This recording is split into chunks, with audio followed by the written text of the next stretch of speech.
In a world where lives are traded like cattle, one young woman stands in chains before her entire village. Freya, with tears burning behind her eyes and iron shackles biting into her wrists, has been chosen as the sacrifice, promised to a cruel Viking chief to save her people from his wrath. Her destiny sealed by elders who would rather give up a daughter than lose their sons to the sword. But fate has other plans. As the brutal emissary places his hand upon her head, claiming her as property, the thunder of approaching hooves shatters the morning air. Another warlord, Harald the Oathkeeper, sworn enemy of the Viking chief, has come with steel and vengeance. In the chaos that follows, Freya finds herself torn from one captor only to be claimed by another, her life transformed in the space of a heartbeat. What begins as a tale of sacrifice spirals into a web of ancient secrets and forbidden blood. For why would a powerful warlord risk everything to claim a simple village girl? What whispers follow her through the stone corridors of his fortress? And what terrible truth lies hidden in the words of an old woman who watches from the shadows? Poor girl, she doesn't even know who she truly is. The village square teemed with life, a churning sea of bodies and whispers that washed against the cold stone buildings. The morning fog lingered like a shroud, clinging to the thatched roofs and wrapping itself around the ankles of the villagers who had gathered, their faces a mixture of morbid curiosity and thinly veiled pity. At the center of this human whirlpool stood a young woman, her wrists bound in iron chains that bit cruelly into her pale flesh. Freya was 17 summers old, with eyes the color of storm clouds and hair the shade of wheat fields at harvest time. Once those eyes had sparkled with dreams and defiance. Now they stared ahead, hollow yet somehow still burning with a dignity that refused to be extinguished, even as she was displayed before the crowd like cattle at market. "It's her, the coin of the Alliance," an old woman muttered, clutching her woolen shawl tighter around bony shoulders. The whisper traveled through the crowd like a disease, infecting each ear it touched with its terrible truth. Freya had been chosen. Her life, her body, her future, all sacrificed on the altar of peace. The village had suffered 3 raids this past year alone. Too many graves had been dug, too many homes reduced to ash, and so the elders had struck a bargain with the devil himself, a Viking chieftain whose name was spoken only in fearful whispers. Ragnar the Merciless. The church bell tolled 7 times, each metallic peal striking Freya's heart like a hammer on an anvil. 7 tolls for the 7 days she had left before being delivered to her new master. 7 days before she would become the property of a man who had slaughtered her neighbors and burned their homes. The sound echoed across the square, a death sentence disguised as matrimony. "People of Ravenwood." The herald's voice cracked through the morning air like a whip. He stood on the wooden platform beside Freya, his crimson cloak a splash of blood against the gray morning. "Behold the offering that will secure our peace. This maiden shall be delivered in marriage to Chief Ragnar as a symbol of our loyalty and submission." Though tears burned behind her eyes like liquid fire, Freya refused to let them fall. She held her head high, her spine straight as an arrow despite the weight of the chains and the heavier burden of her fate. The stench of sweat, old blood, and day-old bread hung in the air, the collective scent of poverty and fear that had become the village's perfume since the raids began. Some in the crowd laughed nervously, as people often do when confronted with another's misfortune. Others turned away, shame coloring their cheeks. They knew they were complicit in this sacrifice, their silence purchasing their safety with a young woman's life. In the second row of onlookers, an elderly woman with eyes like cracked leather leaned toward her companion. "Poor girl," she whispered, her voice barely audible beneath the murmurs of the crowd. "She doesn't even know who she truly is." The words hung in the air like smoke, planting the first seed of mystery in the soil of this cruel spectacle. A sudden hush fell over the square as a hulking figure pushed through the crowd. Standing nearly a head taller than the tallest villager, with arms like tree trunks and a beard the color of rust streaked with gray, the Viking emissary had arrived to seal the promise. His presence alone seemed to lower the temperature of the morning air.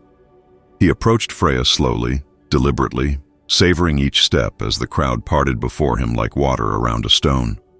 When he reached her, he circled her once, twice, examining her as one might inspect a horse before purchase. His gaze lingered on the curve of her hip, the line of her jaw, the swell of her breast beneath the simple linen dress. "She will please Ragnar," he announced, his accent thick and guttural. "The merciless one accepts your offering." With a calloused hand, he gripped Freya's chin, forcing her face upward to meet his gaze. Then, as if making his claim official, he placed his massive palm on the top of her head, pressing down slightly, marking her as property, as cattle, as something less than human. Freya's muscles tensed, her entire body rigid with the effort not to tremble beneath his touch. In that moment, something inside her hardened, not breaking, but crystallizing into something sharper and more dangerous than mere despair. The emissary's cruel smile froze suddenly as a new sound cut through the morning air, the distant but unmistakable thunder of war drums. The rhythm was foreign, not the familiar pattern of Ragnar's warriors. This was different, threatening, coming from the eastern ridge where the sun was just beginning to burn away the morning mist. Heads turned, bodies shifted. The crowd's collective breath caught in a single pregnant moment of anticipation and fear. The emissary's hand moved to the axe at his side, his eyes narrowing as he scanned the horizon. They appeared first as shadows, then as men, warriors on horseback cresting the hill, their weapons gleaming in the new morning light. At their center rode a figure whose very posture spoke of power and purpose. Even from a distance, there was no mistaking who led this war party. Harold the Oathkeeper, sworn enemy of Ragnar the Merciless, whose vendetta against the cruel chieftain was as legendary as it was bloody. The emissary spat on the ground, his face contorting with rage and disbelief. "Treachery!" he roared, turning to the village elder. "You summoned the Oathkeeper!"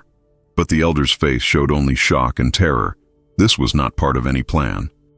This was fate, inserting itself into their carefully arranged sacrifice with the subtlety of an avalanche. As the riders thundered toward the village square, the crowd began to disperse in panic. Mothers grabbed children, old men hobbled toward doorways, young men reached for whatever might serve as weapons. The chaos swirled around Freya, who stood immobile in its center, still chained, still bound, but with her heart suddenly racing, not with fear, but with a wild, desperate hope. The war drums grew louder, drowning out the panicked cries of the villagers. The earth itself seemed to tremble beneath the approaching hooves. And as the dust cloud on the horizon grew larger, the audience watching this terrible spectacle held their collective breath.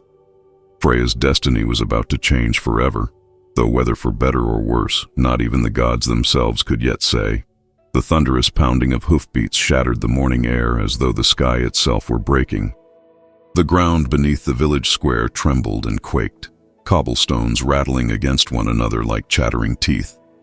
Villagers scattered like leaves before a storm, pressing themselves against buildings or fleeing down narrow alleyways, desperate to escape what was descending upon them.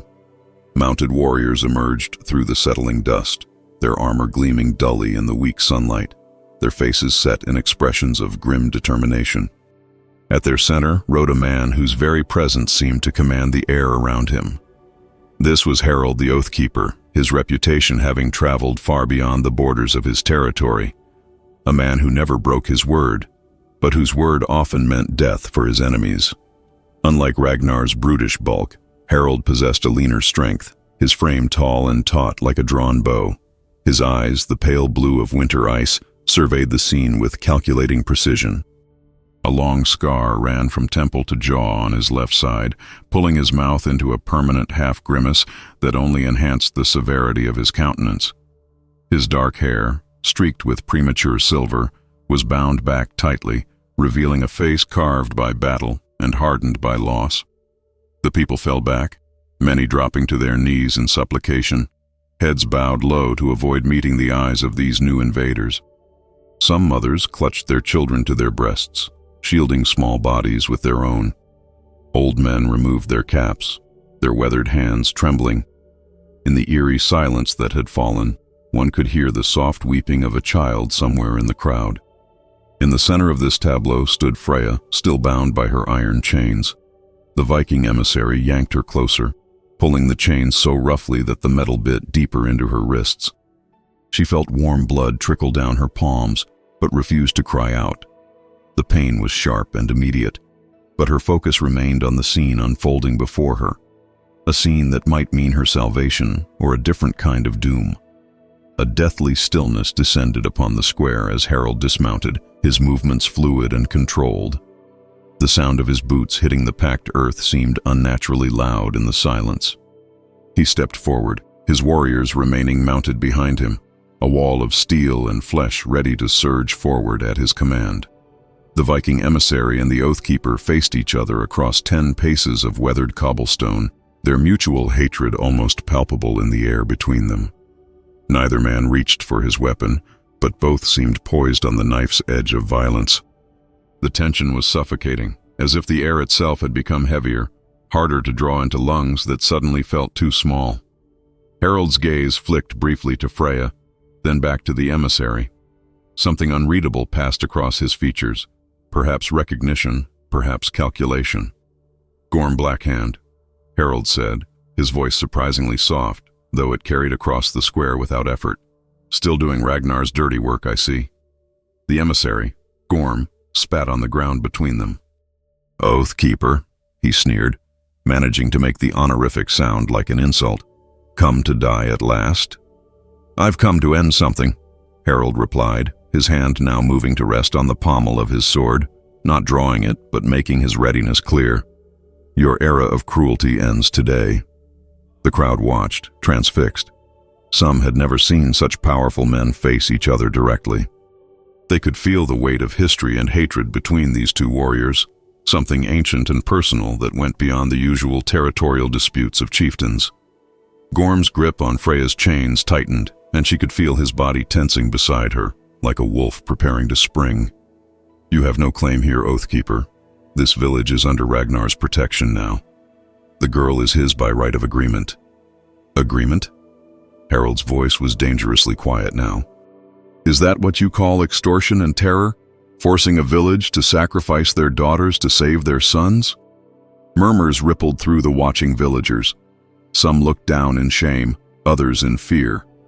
The elder who had arranged the agreement stepped forward, his ancient hands raised in a placating gesture. "My lords, please," he began, his voice quavering.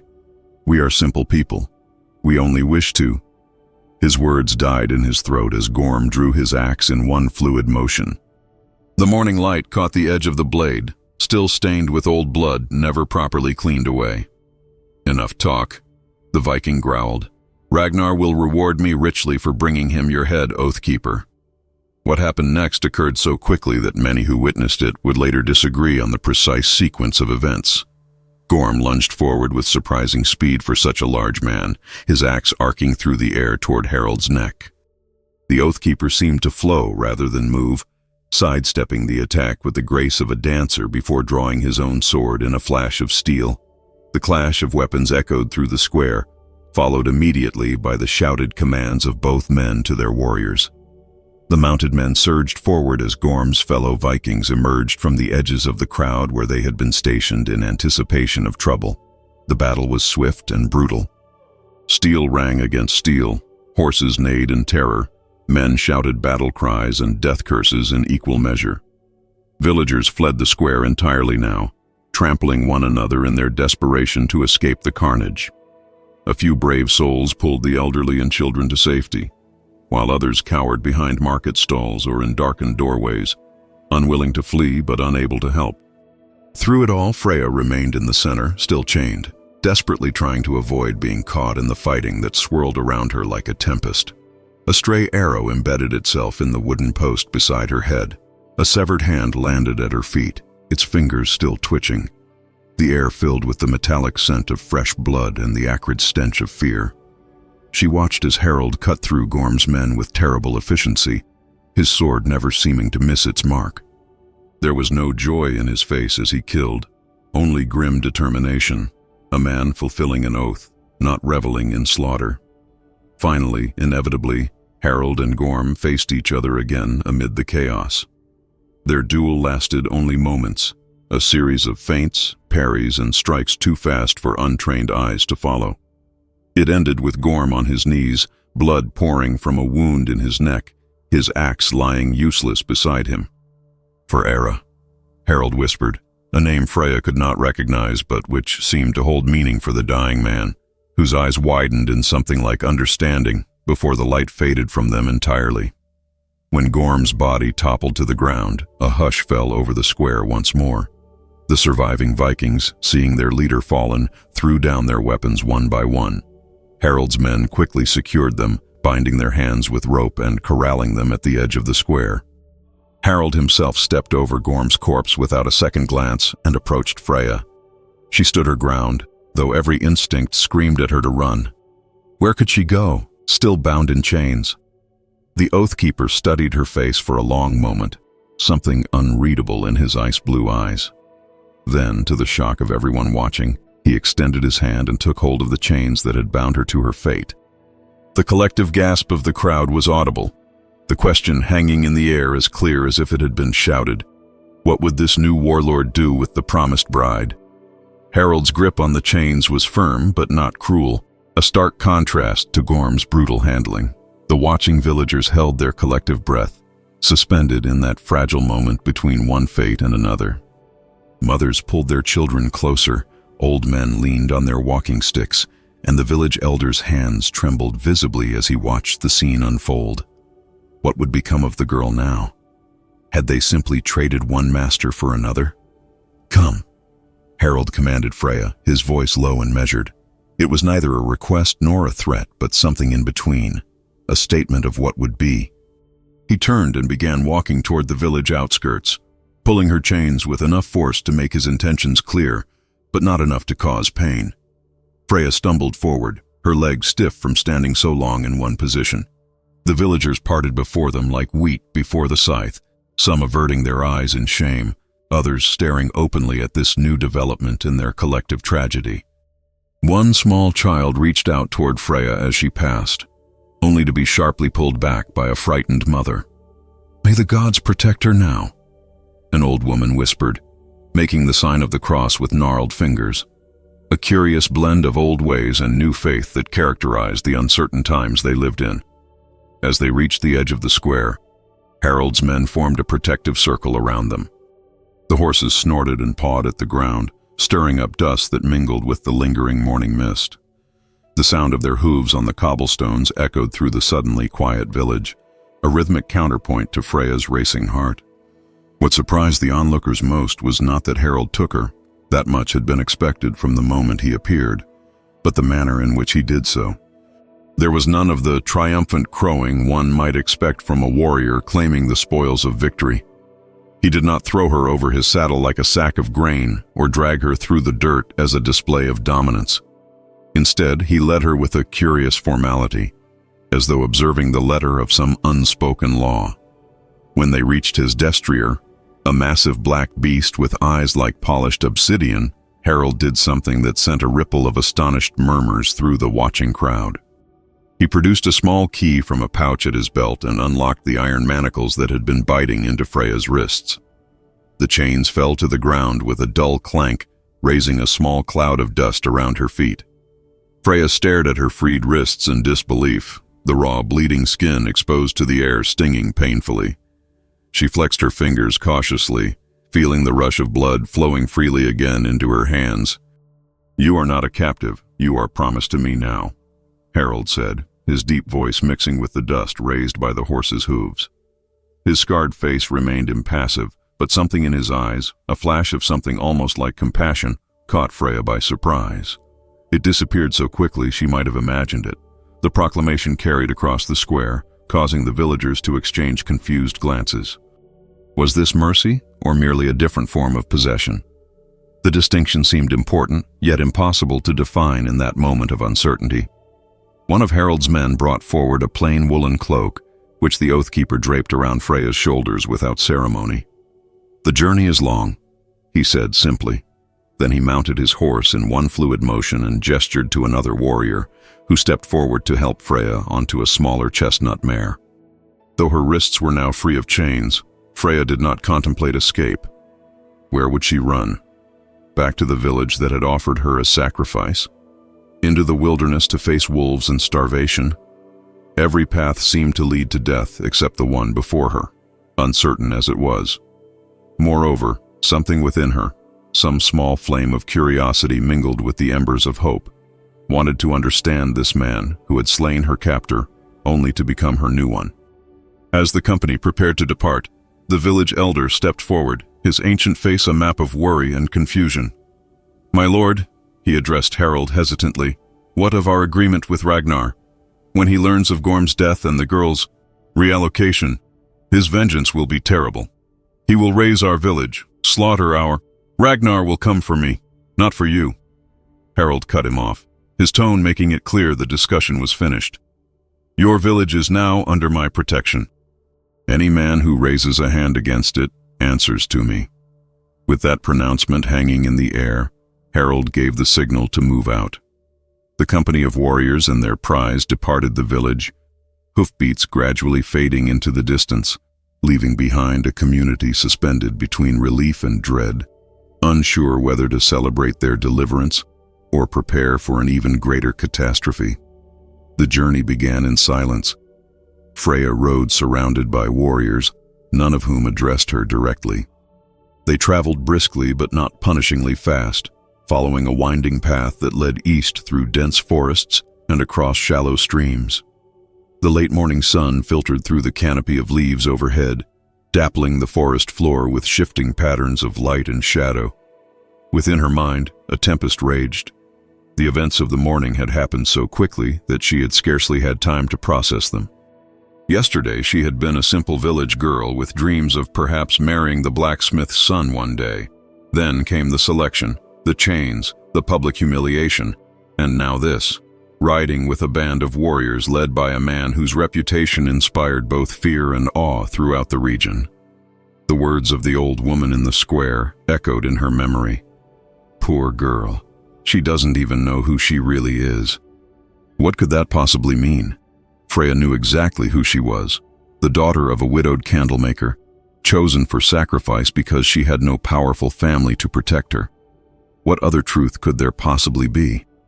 Yet something about the way Harold had looked at her, as though searching for something in her features, nagged at the edges of her consciousness.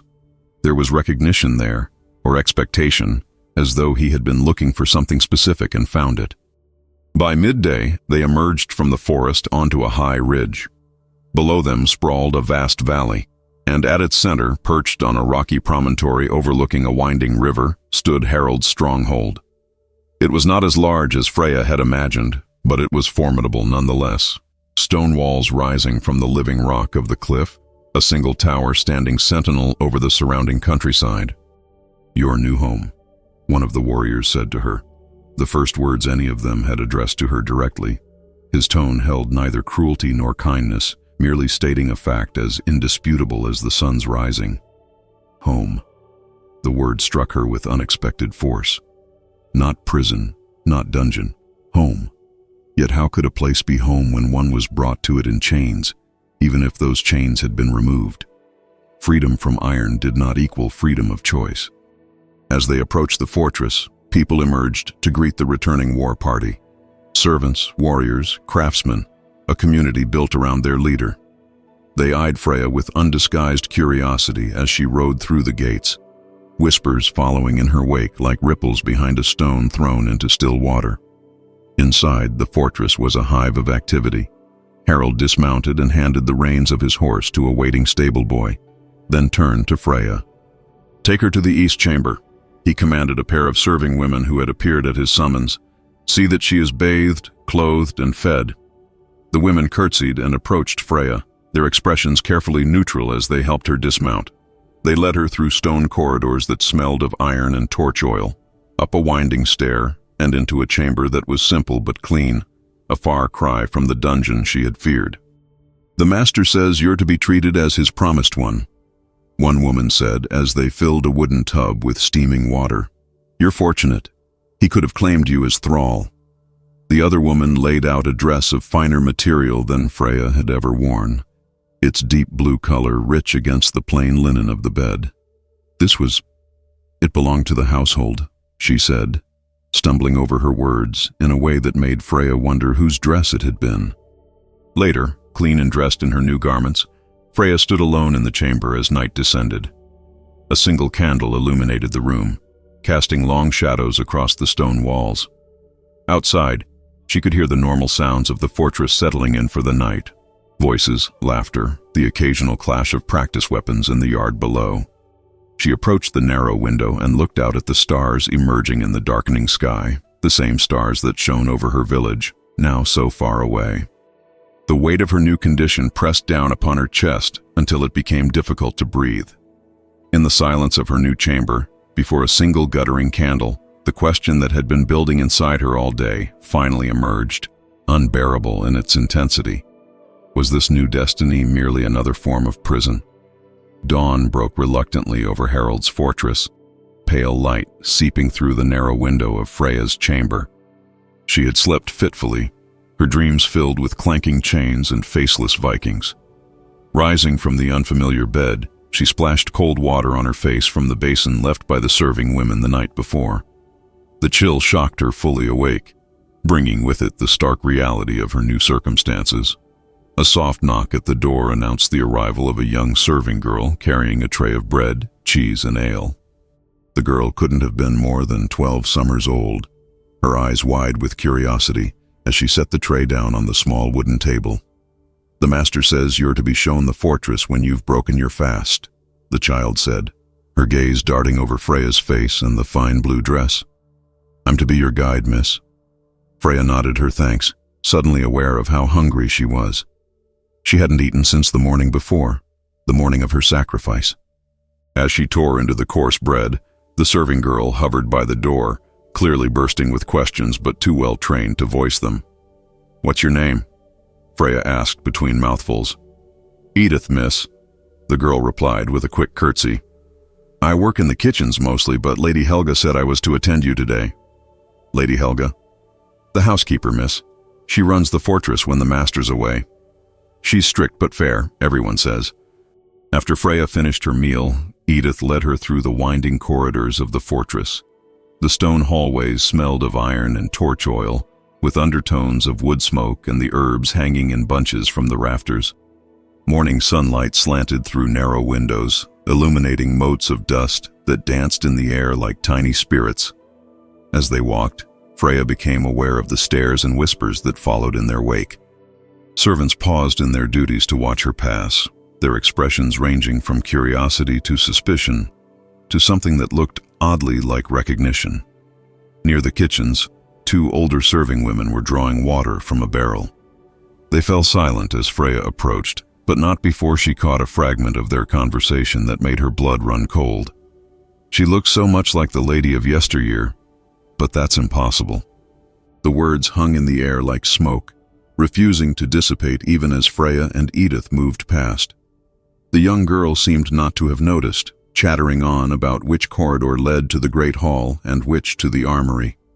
But Freya's mind was elsewhere. Who was this lady that she supposedly resembled? And why would such a resemblance be impossible?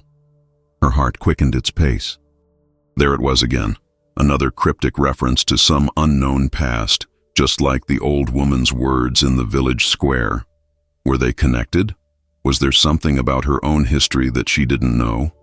As they rounded a corner, they nearly collided with a tall figure. Harold himself, dressed in a simple tunic rather than the battle gear of the previous day. In the clear morning light, Freya could better observe the man who had claimed her. His face was stern but not cruel, the scar along his jaw more prominent than she had first realized.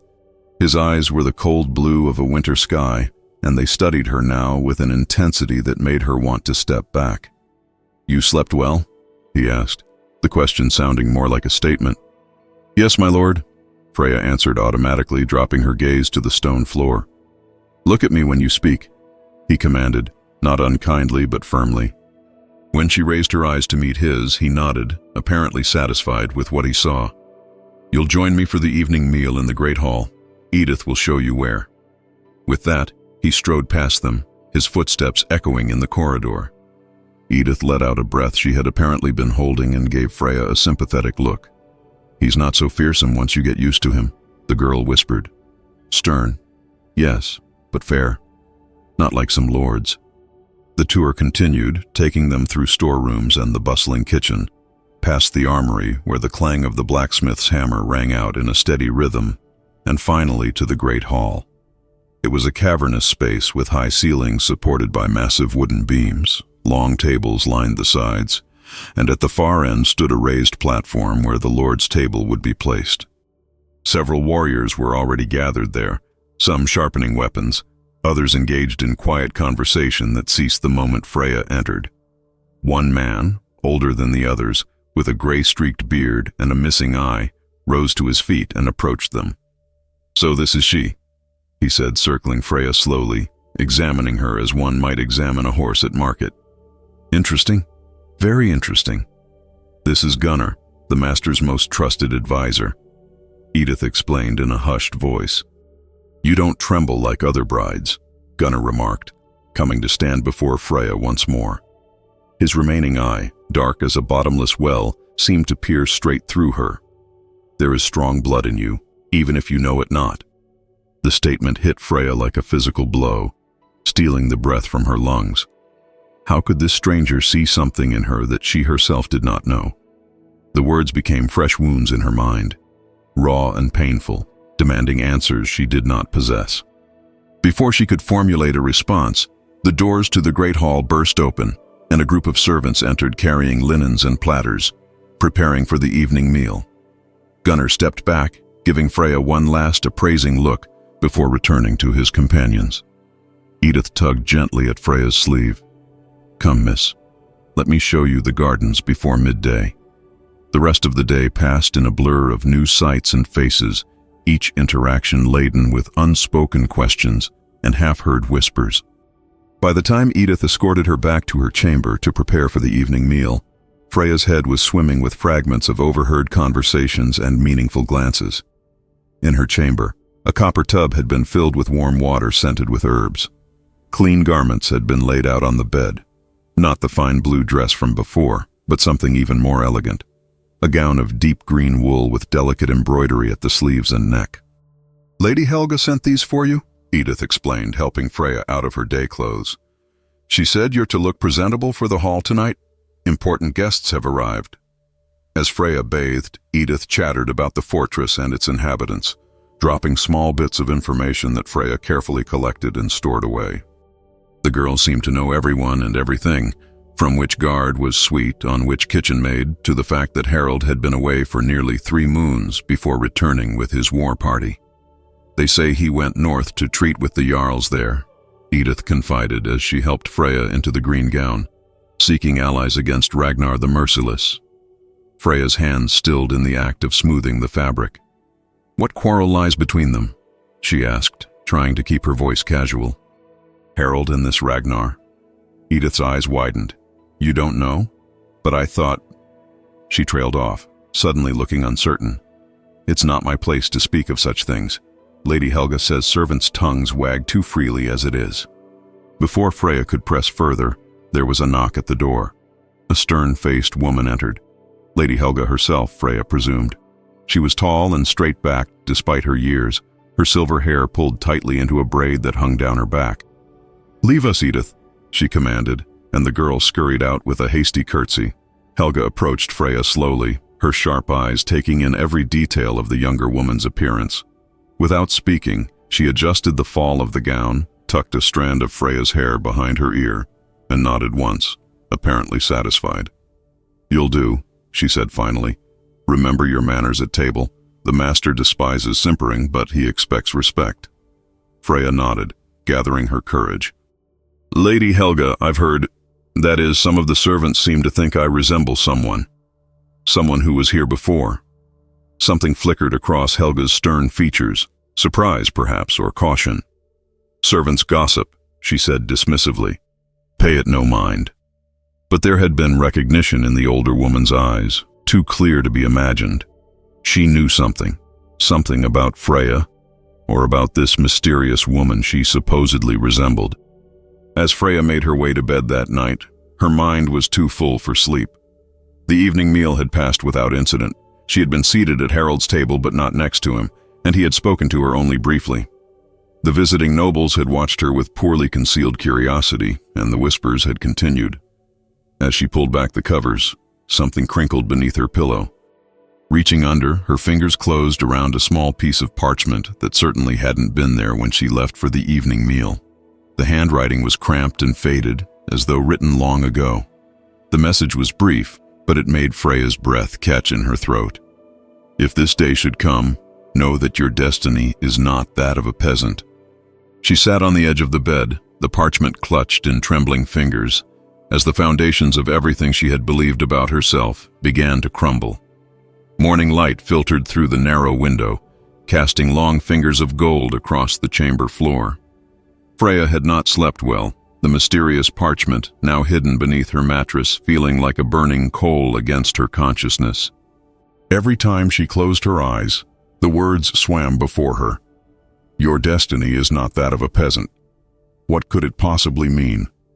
A sharp knock at her door announced Edith, bearing a tray of bread and porridge sweetened with honey.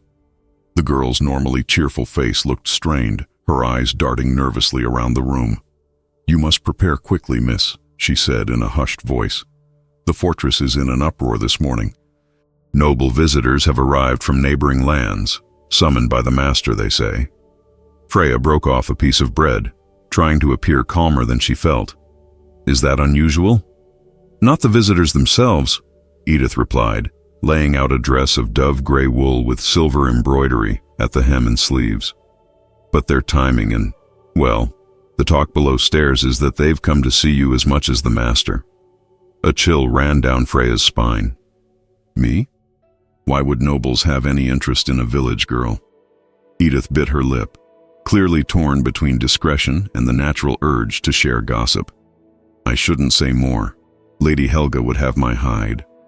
She busied herself with arranging Freya's hair, weaving small braids at the temples and pulling them back to join the rest in a simple but elegant style. There. You look proper. The word hung in the air between them, laden with meanings Freya couldn't quite grasp. Proper for what? For whom? By mid-morning she found herself being escorted not to the great hall but to a smaller chamber she hadn't seen before. It was clearly designed for more intimate gatherings, with a polished oak table surrounded by carved chairs. Tapestries depicting hunting scenes adorned the walls, and a fire crackled in the hearth despite the mild day, driving away the persistent damp that clung to the stone walls. The room was already occupied when she entered. Harold stood by the window, his profile stern against the light. Around the table sat 5 men and 2 women, all dressed in the fine garments that marked them as nobility. They turned as one to stare at Freya as she was announced, their expressions ranging from open curiosity to thinly veiled skepticism. Come, Harold said, gesturing her forward. Our guests wish to make your acquaintance. Freya approached with as much dignity as she could muster, conscious of every eye upon her. The room smelled of wood smoke, beeswax candles, and the sweet, heavy scent of the wine being poured into goblets by a silent servant. Platters of bread, cold meats, and early apples covered the table, a feast by village standards, though likely mere refreshment for such noble company. So this is the bride taken from the Viking, said one of the men, a corpulent figure whose rich velvet tunic strained across his belly. His small eyes scrutinized Freya with undisguised interest. A comely enough creature, I suppose, but hardly worth risking war over. Mind your tongue, Lord Ethelred, Harold replied, his voice carrying a note of warning. You speak of my promised one. Promised one. The word sent an odd flutter through Freya's chest. Not quite fear, not quite something else. She had been promised to Ragnar as well, but hearing the term from Harold's lips carried a different weight somehow. Forgive me, Lord Ethelred said with a smile that didn't reach his eyes. I meant no disrespect. It is only that, well, we all wonder at the wisdom of this action. A rival who takes the bride of the slain Viking. This will not bring peace, but chaos. Murmurs of agreement rippled around the table. One of the noblewomen, her graying hair covered by a fine linen wimple, clicked her tongue disapprovingly. Ragnar the Merciless will not let this insult stand. He will come with fire and sword, and not just for you, Harold. All our lands will suffer for this provocation." Harold gestured for Freya to take the empty seat at his right hand, a position of honor that caused more than one eyebrow to rise around the table.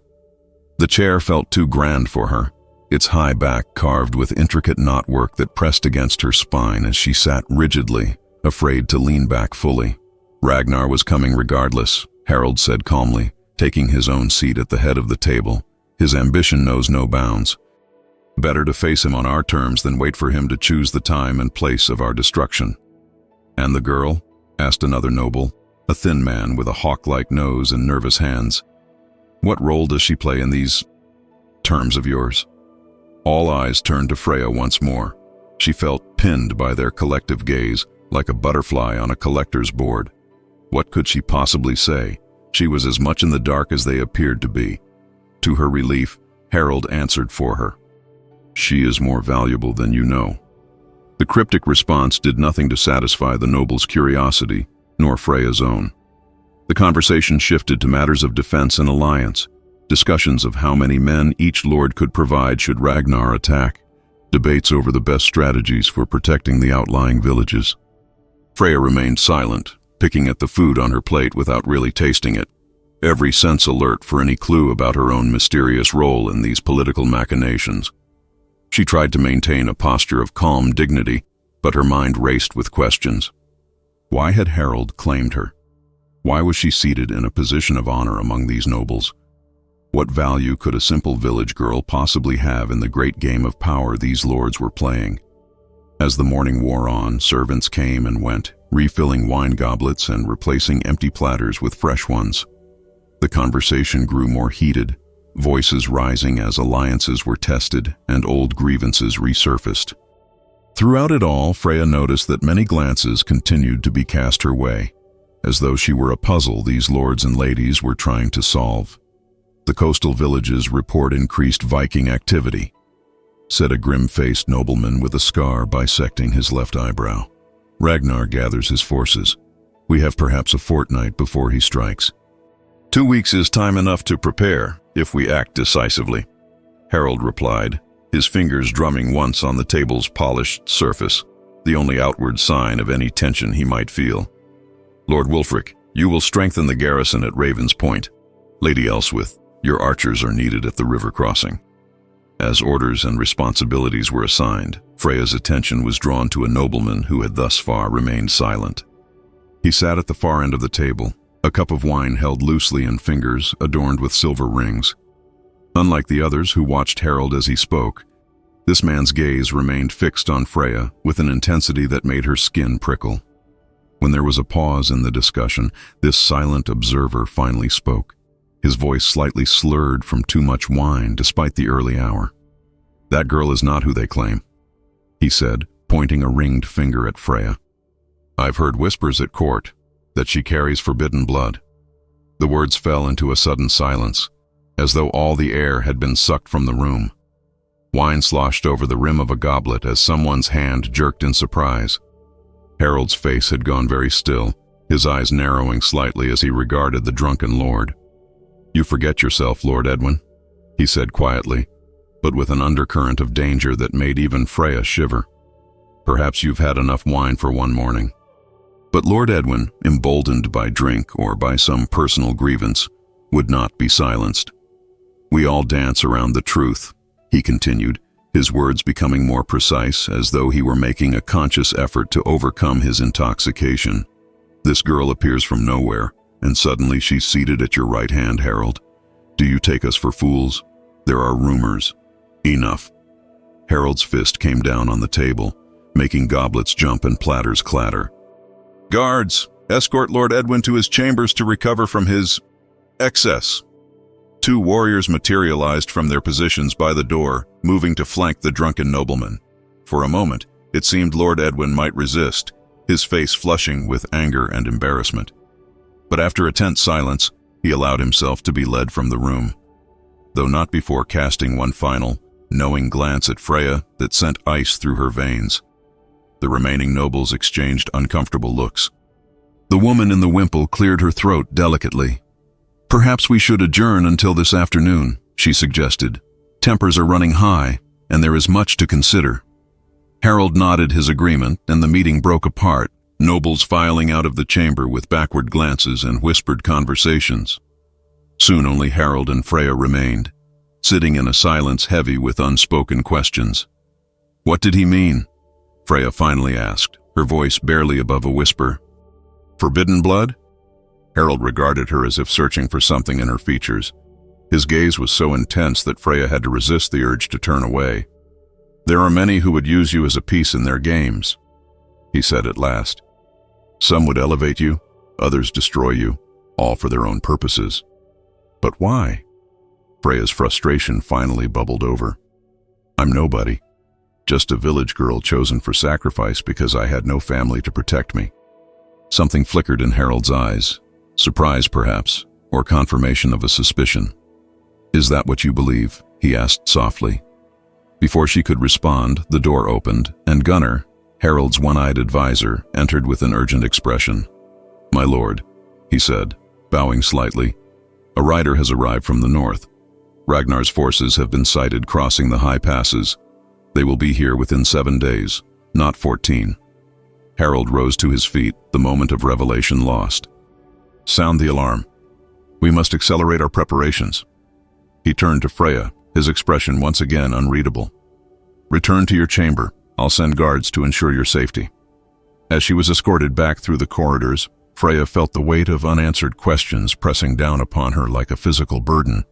The nobleman's drunken accusation echoed in her mind. She carries forbidden blood.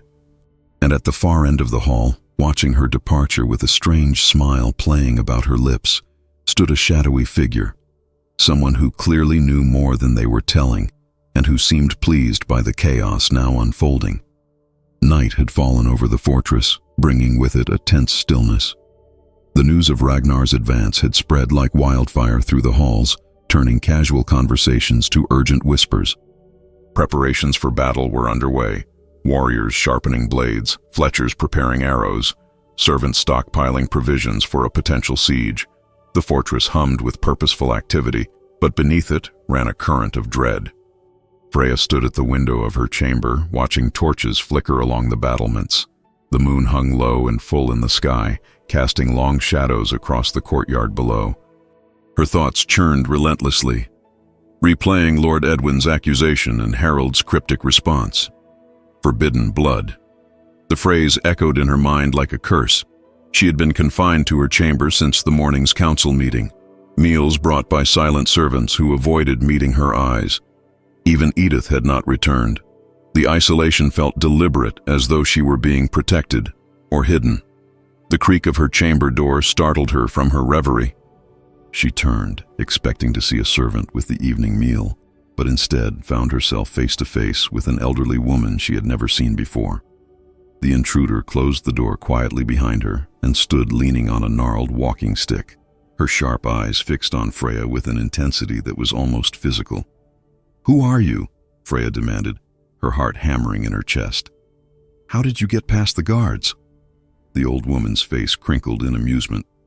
"There are more ways through this fortress than those muscle-bound fools know," she replied, her voice surprisingly strong for one of her apparent years. "I've walked these halls since before Harold's father was born." She shuffled further into the room, the dim candlelight revealing a face mapped with wrinkles, eyes sunken but bright with intelligence, and hair white as fresh snow pulled back in a severe braid. Her clothing was simple but well made, suggesting a station somewhere between servant and noble. "My name is Geetha," the woman continued, lowering herself onto a wooden stool with a soft grunt. "I was midwife to Harold's mother and to many other noble ladies before her. I've delivered more babes into this world than I can count, including one that was spirited away in the dead of night 20 summers ago." Freya remained by the window, maintaining distance between herself and this strange intruder. Yet something about the old woman's words held her in place, a growing sense that answers to the questions that had plagued her might finally be within reach. "Why are you here?" she asked, trying to keep her voice steady. "What do you want with me?" Geetha's eyes filled with tears, glimmering in the candlelight like precious stones. "Child, You are the daughter of a noble who dishonored his oath. Hidden away as a peasant to avoid stirring wrath. The words struck Freya like physical blows. She staggered back until she felt the cold stone of the wall behind her, its solidity the only real thing in a world that had suddenly turned to shifting sand beneath her feet. "That's impossible," she whispered. "My father was a candlemaker. My mother died of fever when I was still small. The man who raised you was no blood relation," Githa said, her voice gentle but unyielding. "He was paid well to maintain the deception, to raise you as his own, and never speak of your true origins." "No." Freya shook her head, denial rising like bile in her throat. "You're lying. Why would you tell such falsehoods?" "Look at your hands, child," Githa commanded. "Those are not the hands of a candlemaker's daughter. Look at your bearing, your speech. Have you never wondered why you could read when none of the other village children could? Why the old women watched you with knowing eyes as you passed? Why you were chosen for sacrifice? A healthy young woman with skills that should have made you valuable to the village?" Each question was like another stone added to a growing weight on Freya's chest. She sank to her knees, the room spinning around her. Her entire life, every memory, every certainty, was being pulled from beneath her like a rug, leaving her sprawled in unfamiliar territory. "Then who am I?" she asked, her voice barely above a whisper. "Who are my true parents?" Githa leaned forward, her ancient hands grasping Freya's with surprising strength. "Your mother was Lady Elfwyn of the Northern Marches, sister to Lord Ethelwulf. She was promised in marriage to solidify an alliance, but she had already given her heart to another, a man she could not have. Their love was discovered, and she was sent away in disgrace, heavy with child." The old woman's words painted images in Freya's mind. A noble woman in fine garments, secret meetings, forbidden passion. It seemed like something from a minstrel's tale, not the origin of a simple village girl. "And my father?" she asked, though something in her already knew the answer, a truth her heart had recognized before her mind could grasp it. "A warrior from across the sea," Githa replied softly.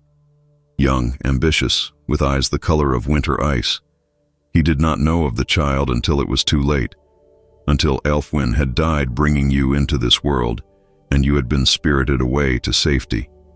Freya fell to her knees, the parchment still clutched in her hands now making terrible sense. The world she believed she knew, her simple life as a candlemaker's daughter, her childhood in the village, had been nothing but a mask, a falsehood designed to hide a secret of blood and betrayal. "Harold," she breathed, the name like a prayer and a curse combined. "Harold is my father." Githa nodded slowly. He searched for years, following whispers and rumors.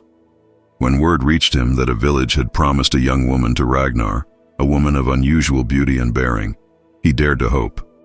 "When he saw you in the square, he knew immediately. You have your mother's face, but his eyes, his blood." The revelation crashed over Freya like a wave, threatening to drown her in its implications. She was not a peasant girl unlucky enough to be chosen for sacrifice. She was the hidden daughter of the very man who had claimed her from the village square, a man who had not recognized her as a bride, but as a child long lost. Her head spun with the enormity of it. But why keep this from me? Why the charade of bringing me here as his promised one? "Politics," Githa said with a grimace of distaste. "Your existence is dangerous knowledge. If word spread that Harold had sired a child with a noble woman promised to another, it would reawaken old feuds, call into question alliances carefully built over 2 decades. Better to bring you into his household quietly, establish you as his chosen bride, a position that grants you protection and status without revealing the truth that could shatter the fragile peace." Freya struggled to breathe, to think clearly through the storm of revelations. "And Ragnar, what does he have to do with all this?" "Ragnar the Merciless was the man to whom your mother was promised," Githa replied, her voice dropping to a near whisper. "The alliance broken by her love for Harold. That is the true root of their blood feud, not lands or power, but a woman's heart, and the child that came from that forbidden union." The pieces fell into place with terrible clarity. Freya wasn't simply a village sacrifice, a pawn in political games. She was the very embodiment of the feud between these two powerful men, living proof of an ancient betrayal, a symbol of everything Ragnar had lost and Harold had gained. Before she could ask more, footsteps sounded in the corridor outside, heavy, purposeful strides that could only belong to the guards. Githa rose with surprising swiftness for one so aged, moving toward a tapestry hanging on the wall. "They must not find me here," she hissed, pulling the heavy fabric aside to reveal a narrow opening in the stone, one of the secret passages she had mentioned. "The truth is dangerous, child. Trust no one completely, not even Harold. He loves you as a father loves a daughter, yes, but he is lord and warrior first. Remember that." "Wait," Freya called, desperation in her voice.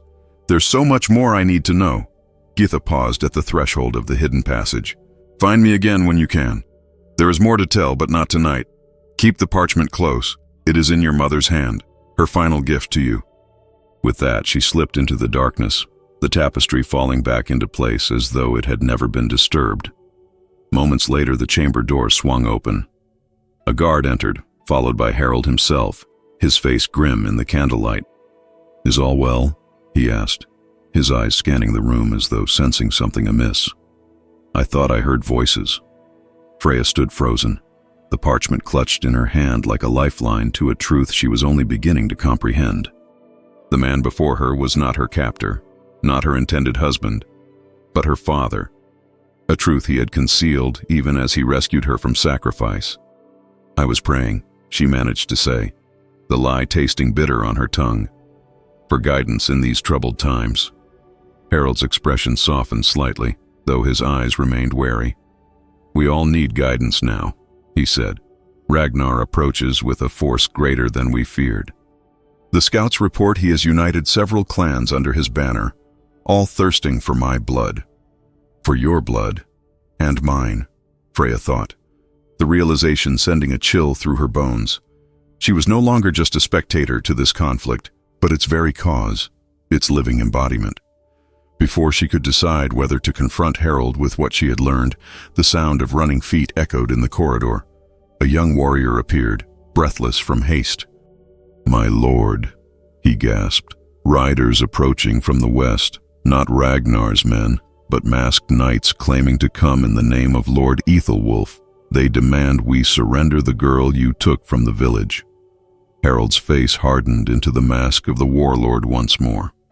"Secure the gates," he commanded. "I will speak with these knights myself." He turned back to Freya, something like regret flickering in his eyes. "Stay here. Whatever happens, do not leave this chamber until I return." As he strode away, Freya sank onto the edge of her bed, the parchment still clutched in her trembling hand.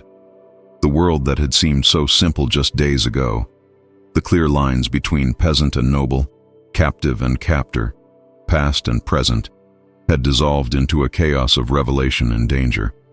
She was not who she had believed herself to be. She never had been. Dawn broke reluctantly over the fortress, streaks of pale gold pushing against the stubborn darkness. Freya had not slept.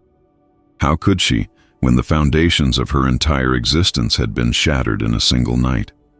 She had paced her chamber until exhaustion forced her to sit, only to rise again as new questions bubbled to the surface of her churning mind. The masked knights who had appeared at the gates had been turned away, or so she had gathered from the snatches of conversation that drifted up from the courtyard below. Harold had not returned to speak with her again. Perhaps he knew that Githa had visited, that the secret so carefully guarded for 20 years had finally been revealed. A soft knock at her door announced the arrival of Edith, bearing a tray of bread and cheese. The girl's normally cheerful face was drawn with worry, her eyes darting nervously around the room as she set the tray on the small table. "What's happening?" Freya asked, reaching out to catch Edith's sleeve as she turned to leave. "Please, I've been kept in this room since yesterday with no word." Edith bit her lip, clearly torn between orders and sympathy. "The fortress is in chaos," she whispered finally. "Rumors are spreading faster than autumn fire through dry grass. About you." A cold weight settled in Freya's stomach. "What rumors?" "They're saying—" Edith glanced over her shoulder at the door, then leaned closer. "They're saying you're the master's blood kin." his daughter by a noblewoman who died in childbirth, that you were hidden away as a peasant to protect you from his enemies. So it had begun. The secret that Githa had revealed in the privacy of this chamber had somehow leaked into the wider world of the fortress. "Who is saying this?" Freya demanded, her grip tightening on Edith's arm. "Everyone," the girl replied, her eyes wide. "It started in the kitchens. The cooks were arguing about why you were given the lady's old chamber, why you look so much like the portraits in the East Gallery. Then one of the older servants said she'd always suspected, that she remembered when Lady Elfwyn disappeared 20 years ago, heavy with child. The revelation had spread like wildfire through the fortress, just as Githa had warned it might." Freya released Edith's arm, sinking onto the edge of the bed as the implications washed over her. Her secret identity was no longer secret, and in a fortress preparing for siege, with political alliances hanging by threads, such knowledge could be devastating. "She is the illegitimate daughter of a noble." The shouts from below her window confirmed Edith's words. Voices rose from the kitchens, the stables, the practice yard, servants and warriors alike, passing the scandalous news from mouth to eager ear. Freya moved to the window, peering down into the courtyard where a group of kitchen maids had gathered, heads bent together in fervent discussion. She was never meant to be his bride, one was saying, her voice carrying clearly in the morning air. She's his own flesh and blood, hidden all these years. No wonder he risked war to claim her, another replied. What father wouldn't move heaven and earth to rescue his child? Freya stepped back from the window, her heart pounding. Some looked at her with new respect, viewing her overnight transformation from peasant to nobleman's daughter as a romantic tale worthy of a minstrel's ballad. Others, she could see from their narrowed eyes and curled lips, regarded her with suspicion or outright disgust, a living symbol of noble indiscretion, of oaths broken and alliances shattered. "The master has called a council," Edith continued, wringing her hands nervously. "All the lords and ladies who arrived yesterday. They're meeting now in the Great Hall. Lady Helga sent me to fetch you. You're to join them immediately." Freya's mouth went dry. To face Harold now with this new knowledge between them, with the entire fortress buzzing about her true parentage, it seemed an impossible task. Yet what choice did she have? She was no longer simply a village girl thrust into strange circumstances. She was, if the rumors were to be believed, the daughter of a lord, with all the responsibilities and dangers such a position entailed. She followed Edith through corridors that seemed suddenly unfamiliar, though she had walked them just the day before. Servants paused in their duties to stare as she passed, some bowing hastily, others whispering behind raised hands. The weight of their collective gaze pressed against her skin like physical touch. The great hall doors stood open, revealing a scene of barely controlled chaos. The nobles who had gathered so decorously the previous day were now on their feet, voices raised in heated debate. Harold stood at the head of the table, his face a mask of stone as accusations and questions flew around him like arrows in battle. "You should have told us the truth from the beginning." Lord Ethelred's face was flushed with indignation, his jowls quivering beneath his beard. "To think we believed she was to be your bride, when all along, my personal matters are not subject to your approval." Harold cut him off, his voice cold as midwinter. "The girl is under my protection. That is all you need concern yourselves with." "But she changes everything," insisted Lady Ellsworth, her thin face sharp with calculation. "If she truly is your daughter by Elfwyn, then she has claim to both your lands and her mother's inheritance. The political implications alone—" "Enough!" Harold's fist crashed down upon the table, silencing the room. It was in that moment of sudden quiet that he looked up and saw Freya standing in the doorway, her face pale but composed, Edith hovering anxiously behind her. The assembled nobility turned as one to stare at her, expressions ranging from curiosity to calculation to outright hostility. In their eyes, Freya could see herself transformed from insignificant pawn to valuable playing piece in the great game of power and land and bloodlines. "Come," Harold said, his voice softer now, gesturing her forward. "It seems we have matters to discuss that cannot be delayed further." Freya walked the length of the hall with her head high, feeling the weight of every gaze upon her. This was not the shy, frightened village girl who had been dragged in chains to the square. This was not even the confused captive who had arrived at the fortress days ago. With each step, she felt something shifting within her. A recognition perhaps of the blood that flowed in her veins, of the heritage she had never known was hers. She took the seat Harold indicated to his right hand as before, but now the significance of that position had changed entirely. Father and daughter, not lord and future bride. The whispers around the table confirmed that everyone present now knew or suspected the truth. "My lords and ladies," Harold began, his voice carrying to every corner of the hall. "It seems that private matters have become public knowledge overnight. I had intended to reveal the truth in my own time, when circumstances were more favorable. That choice has been taken from me." "Is it true then?" demanded a thin-faced nobleman at the far end of the table. "This girl is your natural daughter, the child of your liaison with Lady Elfwyn?" Harold's jaw tightened, but he nodded once. "She is my blood," he confirmed, and though his voice remained steady, Freya thought she detected a note of something like pride beneath the formal acknowledgement. The hall erupted once more into a cacophony of voices, nobles arguing amongst themselves about the implications of this revelation. Some insisted it changed nothing. The girl was baseborn, regardless of her parentage. Others saw opportunity, new alliances that could be formed, old grudges that could be settled. "If Ragnar discovers this," Lord Wulfric said, his weathered face grave beneath its thatch of gray hair, "his rage will know no bounds. It was bad enough when he thought you had stolen his promised bride. When he learns you have recovered the child he believed dead with his own promised wife. Ragnar already knows." The voice that cut through the din was not Harold's, but Gunnar's. The one-eyed warrior had entered silently during the commotion and now stood by the great doors, his remaining eye fixed on Freya with an unreadable expression. "My sources report that word reached his camp before dawn. His advance has accelerated. He will be at our gates within 3 days, not 7. A hush fell over the hall, the reality of imminent attack superseding even the scandal of Freya's parentage. In that moment of silence, the fortress bell began to toll, not the measured rings that marked the hours, but the rapid, urgent pealing that signaled approaching danger. Guards burst into the hall, armor clanking as they rushed to Harold's side. "My lord!" the captain gasped. "Riders approaching from the east. A large force. Banners unfurled." "Ragnar?" Harold was on his feet instantly, hand moving to his sword. "No, my lord. They bear the crest of Lord Ethelwulf of the Northern Marches." The name sent a jolt through Freya. Ethelwulf, the brother of her mother, if Geetha's tale was true. Her uncle by blood, come now with armed men to the very gates of Harold's fortress. The nobles were on their feet as well, some reaching for weapons, others looking to Harold for direction. In the midst of the confusion, a servant burst through the doors, his face pale with urgency. "My lord, the riders demand parley. Their leader claims to come in the name of blood rights. He demands we surrender the illegitimate daughter to her rightful kin." The shout echoed through the hall, confirming beyond any doubt what had until now been merely rumor and whisper.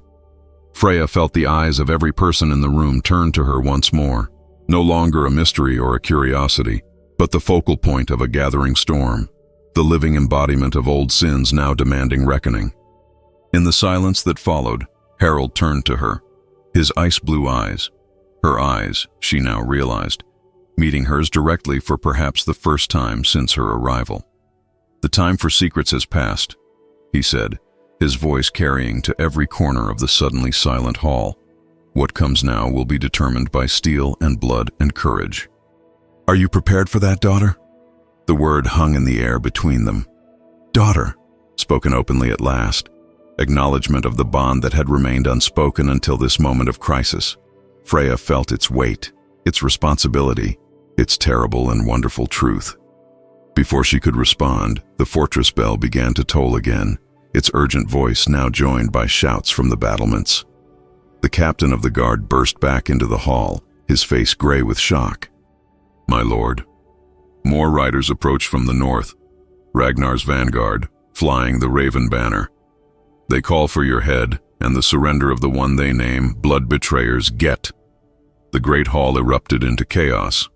Nobles shouted over one another, some calling for immediate evacuation, others arguing for defense of the fortress at all costs.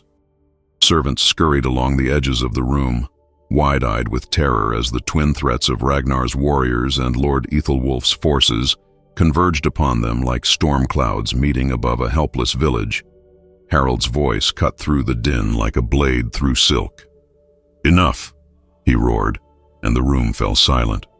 "Lord Wulfric, take your men to the north wall. Lady Elswith, your archers to the eastern towers. The rest of you, prepare your household guards. This fortress will not fall while I draw breath." As the nobles rushed to obey, mobilizing with the practiced efficiency of those accustomed to war, Harold turned to Freya. His face was grim, etched with lines of worry that hadn't been visible before. "You should return to your chamber," he said, his voice low. "It's the most defensible position in the inner keep." "To hide?" Freya asked, surprising herself with the steadiness of her own voice. "While men die because of me?" Something flashed in Harold's eyes, pride perhaps mingled with regret. "Not because of you," he corrected, "because of choices made long before you drew your first breath. None of this is your burden to bear." But it was her burden. Freya could feel it settling across her shoulders like a physical weight. She had been hidden away, her identity concealed, her very existence denied, all to prevent exactly this situation. Now the truth had exploded into the open, and blood would flow because of secrets kept too long. "I won't hide," she said, straightening her spine. "I won't cower while others fight my battles." Before Harold could respond, Gunnar appeared at his side. "My lord, the riders from the east are demanding immediate parley. Their leader says he will speak only with the girl." Harold's hand moved instinctively to the hilt of his sword. "Out of the question." "The situation is dire," Gunnar insisted, his one eye gleaming with urgency. "Ragnar's forces outnumber ours 3-1, and they're less than half a day's ride away.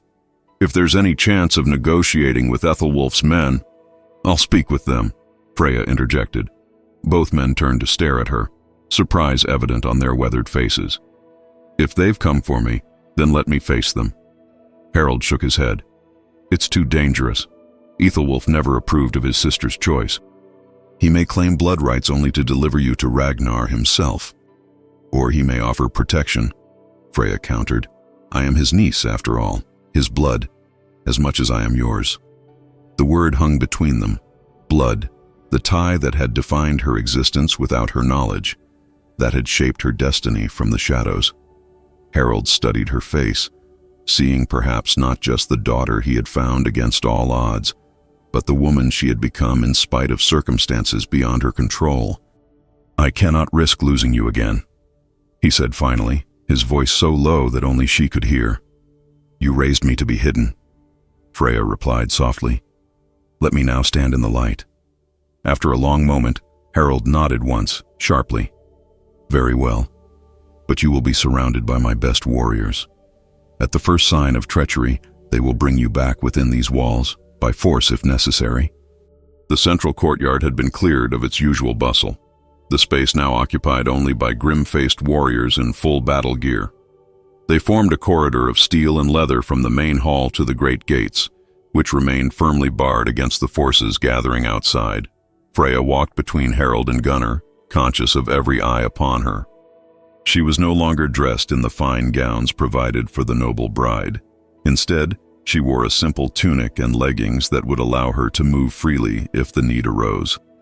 Her hair had been braided back severely from her face, emphasizing the sharp lines of her cheekbones and the ice-blue eyes that marked her as Harold's daughter more surely than any formal acknowledgement. The great gates groaned as they swung open just wide enough to admit 5 riders. At their head rode a man whose bearing alone would have marked him as nobility, even without the fine armor and rich cloak that adorned his tall frame. His hair was the color of iron, his face lined with years of command, and his eyes, Freya felt a shock of recognition, were the same shape as her own, though darker in hue. Lord Ethelwulf, brother to the mother she had never known, dismounted with the fluid grace of a man half his age. He handed his reins to a companion and strode forward, his gaze fixed on Freya with an intensity that made her want to step back. Only the solid presence of Harold at her side kept her standing firm. "So," Ethelwulf said, his voice surprisingly soft for a man of his imposing stature. "It's true, my sister's child lives." "She does," Harold confirmed, his hand never straying far from his sword hilt. "Though I wonder at your sudden interest in her welfare, after 20 years of silence." Ethelwulf's expression hardened. "I believed her dead, as did all who knew of Elfwin's disgrace, until rumors reached my court of a village girl claimed by the Oathkeeper, a girl with Elfwin's face and Harold's eyes." His gaze shifted back to Freya. "Had I known you lived, child, you would never have been raised as peasant stock. Or perhaps you would have delivered her to Ragnar yourself," Harold countered, "to mend the alliance broken by your sister's choice." The tension between the two men was palpable, decades of enmity crackling in the air between them. Freya felt caught in its current, pulled between blood ties she had never known existed. "Why have you come now, Lord Ethelwulf?" she asked, surprising herself again with the authority in her voice. "With armed men at your back and Ragnar's horde approaching from the north?" Ethelwulf's eyebrows rose slightly at her directness. "I've come to claim what is mine by right of blood. You are the last of my sister's line, the rightful heir to the northern marches should anything befall me.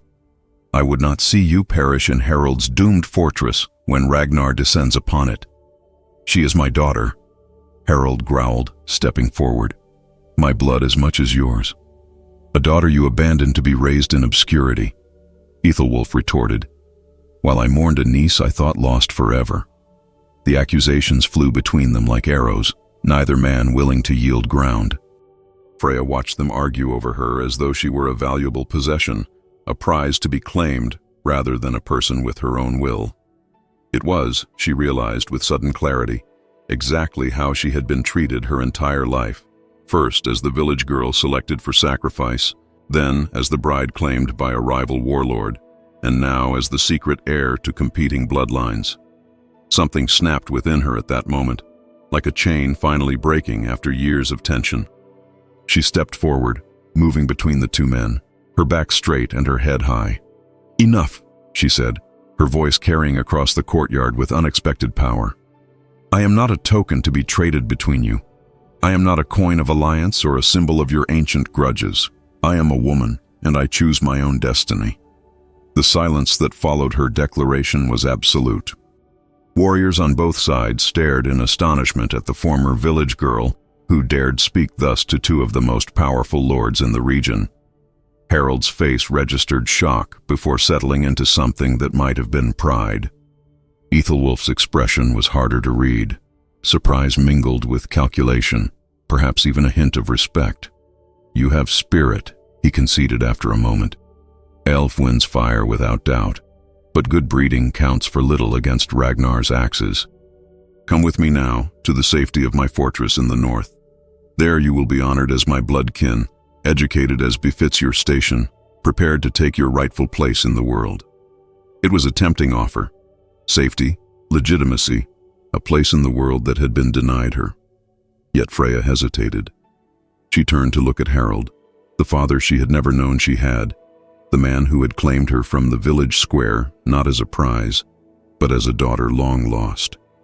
"And what of those left behind?" she asked, addressing Ethelwulf but keeping her eyes on Harold. "What of this fortress and its people when Ragnar comes? Their fate was sealed the moment Harold stole you from your village," Ethelwulf replied dismissively. "One fortress more or less will make little difference to the coming war." "It makes a difference to those who call it home," Freya said quietly. She turned back to face her uncle fully.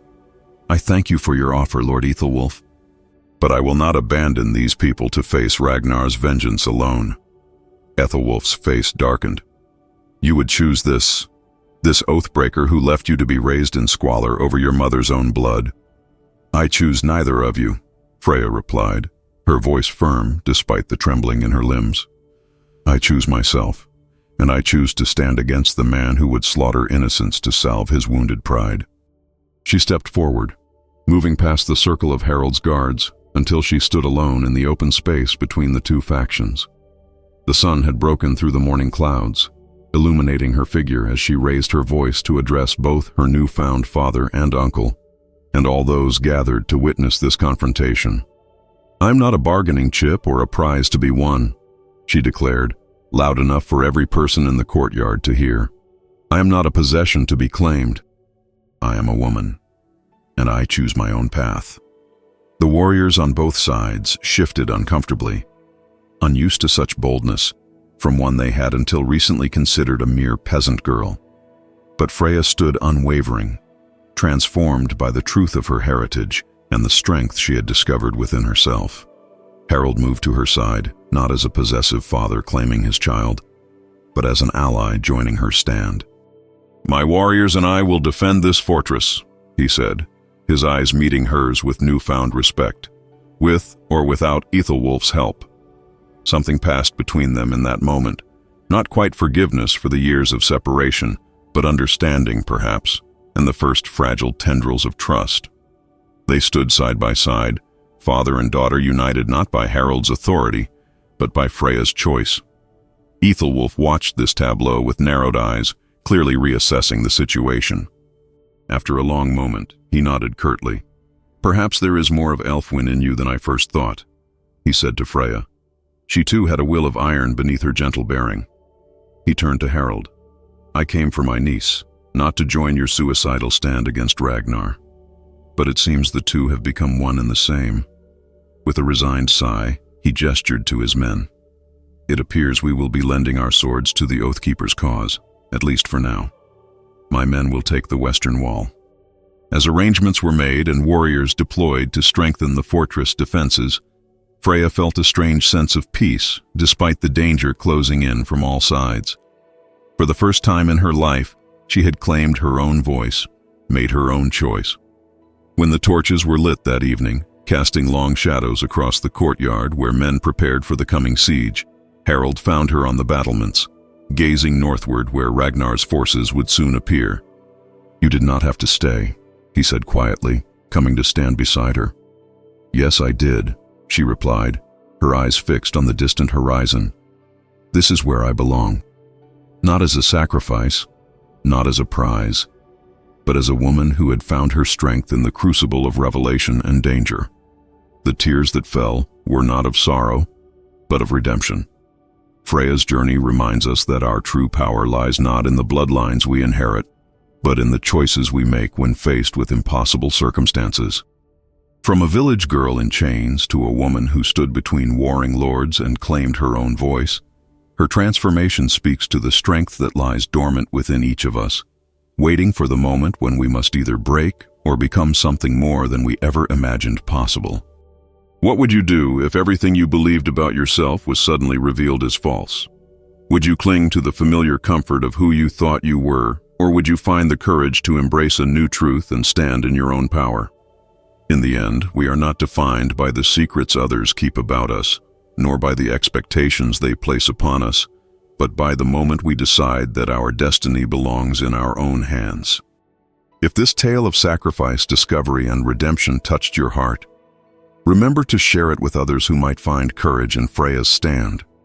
Follow our channel for more stories that will transport you to worlds both familiar and strange, where ordinary people face extraordinary challenges and discover the heroes within themselves.